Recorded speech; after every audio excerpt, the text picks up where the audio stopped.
కేరళలో కాంగ్రెస్ అలయన్స్ అధికారంలోకి వస్తుందని చెప్పారు ప్రభుత్వ విప్ బల్మూరి వెంకట్. ఎన్నికల ప్రచారానికి వెళ్లినప్పుడు ఎల్డీఎఫ్ సర్కార్పై తీవ్ర వ్యతిరేకత కనిపించిందని తెలిపారు. యూడీఎఫ్ అలయన్స్ కి 70కి పైగా సీట్లు వచ్చే అవకాశం ఉందని వెల్లడించారు. తమిళనాడులో కూడా కాంగ్రెస్ అలయన్స్ డీఎంకేనే అధికారంలోకి వస్తోందని ధీమాను వ్యక్తం చేశారు. విజయ్ పార్టీ పెద్దగా ప్రభావం చూపదని చెప్పారు. విజయ్ పార్టీకి 20 నుండి 25 సీట్లు మాత్రమే వస్తాయని అంటున్న బల్మూరి వెంకట్తో మా ప్రతినిధి అజయ్ ఫేస్ టు ఫేస్. మనతో పాటు ఎమ్మెల్సీ ప్రభుత్వ విప్ బల్మూరి వెంకట్ ఉన్నారు. ఏదైతే 5 రాష్ట్రాలకు సంబంధించినటువంటి ఎన్నికల ప్రచారంలో కూడా కేరళ, తమిళనాడులో కూడా పాల్గొనడం కూడా జరిగింది. సో అక్కడ ఎలాంటి ఫలితాలు ఉన్నాయి, అలాగే కవిత చేసిన వ్యాఖ్యలపై కూడా వెంకట్తో మాట్లాడించే ప్రయత్నం చేద్దాం.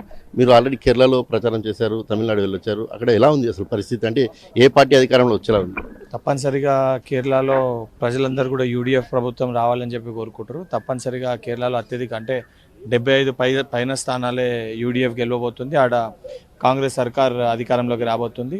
అదేవిధంగా తమిళనాడులో కూడా డిఎంకే తోటి మా అలయన్స్ పార్ట్నర్గా ఉన్న డిఎంకే తోటి అక్కడ కూడా తమిళనాడులో కూడా కాంగ్రెస్ పార్టీ అధికారంలోకి వస్తుంది. ఎల్డీఎఫ్కి కూడా ఇంకా ఛాన్స్ ఉంది కేరళలో అని చెప్పి కూడా వార్తలు వినిపిస్తున్నాయి. 100% కేరళలో 18 రోజులు నేను స్వయంగా ఇడికి డిస్టిక్లో దేవికులం అనే ఒక నియోజకవర్గంలో కంప్లీట్గా ఎల్డీఎఫ్ కంచుకోటస్ ఉంటున్న నియోజకవర్గంలో నేను పనిచేయడం జరిగింది. అక్కడ కూడా ఈసారి ఎఫ్ రాజా అని చెప్పి కాంగ్రెస్ పార్టీ అభ్యర్థి 5,000 పైచీలకు ఓట్ల మెజార్టీతోటి గెలవబోతుండు. 100% రేపు వచ్చే ఫలితాల్లో కూడా చాలా క్లియర్ వన్ సైడ్ మెజార్టీగా యూడీఎఫ్ అనేది కేరళలో గవర్నమెంట్ ఫామ్ చేస్తుంది. అలాగే తమిళనాడులో చూసుకుంటే కూడా విజయ్ పార్టీ కూడా వచ్చింది. విజయ్ పార్టీతో కూడా ఏదైతే ప్రస్తుతం డిఎంకేకి ముప్పు ఉంది, రాకపోవచ్చు అనే వార్తలు కూడా వినిపిస్తున్నాయి. అలాంటి సర్వేలు కూడా ఉన్నాయి. తమిళనాడు ఎలక్షన్స్లో కూడా 100% క్లియర్ షాట్ మెజార్టీగా డిఎంకే అలయన్స్ ఏదైతే ఉందో, కాంగ్రెస్ అండ్ డిఎంకే అలయన్స్ ఏదైతే ఉందో తప్పనిసరిగా అదే అధికారంలోకి వస్తుంది. విజయ్ ప్రభావం కేవలం ఒక 20 నుంచి 25 నియోజకవర్గాల మటుకే విజయ్ ప్రభావం అనేది ఉంటుంది. అండ్ మాక్సిమం వాళ్ళు గెలిచినా కూడా 10 to 15 సీట్స్ మధ్యలోనే విజయ్ పార్టీ గెలిచే పరిస్థితి కూడా ఉంటుంది. వెస్ట్ బెంగాల్లో మాత్రం పూర్తిగా చేతులు తెచ్చింది కాంగ్రెస్ పూర్తి. బెంగాల్లో అక్కడ పోటీ ఇప్పుడు తమిళనాడు, కేరళలో చూసుకుంటే భారతీయ జనతా పార్టీ పరిస్థితి కూడా చేతులు ఎత్తేసినట్టే ఉంది.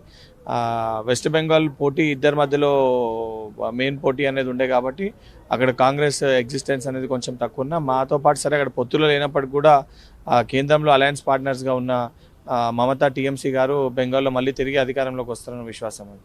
కవిత మాట్లాడుతూ ఏదైతే వ్యక్తి తెలంగాణ సీఎంఏ కానీ సిమ్ కార్డు మాత్రం ఢిల్లీలో ఉంది రేవంత్ అని చెప్పి మాట్లాడుతుంది. ఇప్పుడు కవిత గారు ఏం మాట్లాడుతున్నారో వారే అర్థం పర్థం లేకుండా మాట్లాడుతున్నట్టు చాలా స్పష్టంగా కనబడుతుంది. ముందు కవిత గారికి నిజంగా చిత్తశుద్ధి ఉంటే వాళ్ళ తండ్రి, వాళ్ళ అన్న, వాళ్ళ బావ చేసిన అవినీతి అక్రమాలు ఆధారాలన్నీ కూడా తన ప్రభుత్వంలో ఉండే కాబట్టి తన దగ్గర ఉండే ఆధారాలన్నీ కూడా సంబంధించిన డిపార్ట్మెంట్స్కి, విజిలెన్స్కి, అదేవిధంగా సిబిఐకో ఎవరికి అప్పచెప్తారో ఎక్కడ నమ్మకం ఉంటే ఆ డిపార్ట్మెంట్స్కి అప్పచెప్పి ఆ దొంగల్ని కటకట్టాలో దొంగలంతా నిందించడం కాదు, ఆ దొంగలతోటి ఆ ముఠాలో తిని కూడా సభ్యురాలు కాబట్టి ఆ దొంగల ఆధారాలన్నీ కూడా బయటపెట్టి ఆ దొంగలని శిక్ష పడే విధంగా తను ప్రయత్నం చేస్తే తర్వాత బయటకు వచ్చి తను ఏదైనా మాటలు మాట్లాడితే తెలంగాణ ప్రజలు తను మాట్లాడే మాటలను నమ్మే పరిస్థితి ఉంటుంది.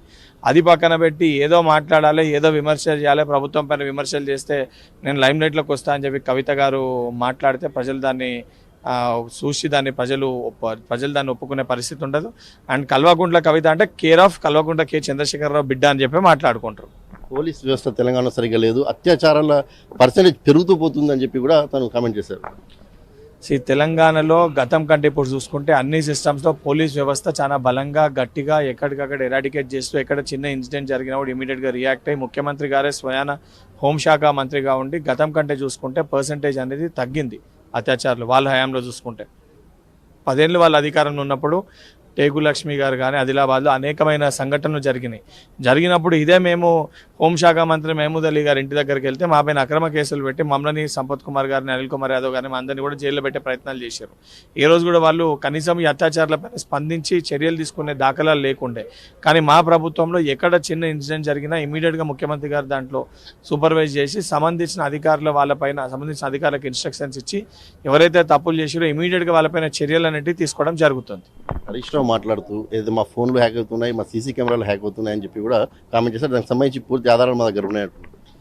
ఎవరైతే వాళ్ళు సిగ్గు లేకుండా 10 ఏళ్ళ అధికారంలో ఉన్నప్పుడు జర్నలిస్టులది, ప్రతిపక్ష నాయకులది, స్టూడెంట్ లీడర్లది, మీడియా చైర్పర్సన్స్ది, అధికారులది, ఆఖరికి వాళ్ళ కుటుంబ సభ్యుల ఫోన్లు కూడా ట్యాప్లు చేసి నీచానికి దిగజారి ఈరోజు సిగ్గు లేకుండా బయట ముఖం చూపించుకోలేని పరిస్థితి వాళ్ళు తెచ్చుకొని ఈరోజు ఆ నెపని ఏ రకంగా మా పైన నెట్టేసి బయటికి వెళ్ళాలని చెప్పేసి ఆరోపణలు చేస్తారు తప్ప నిజంగా ఆధారాలు వారి దగ్గర ఉంటే మీడియా సాక్షిగా రమ్మని చెప్పండి, ఆధారాలు ఉంటే తప్పనిసరిగా వాటిపైన చర్చకి మేము సిద్ధంగా ఉన్నాము.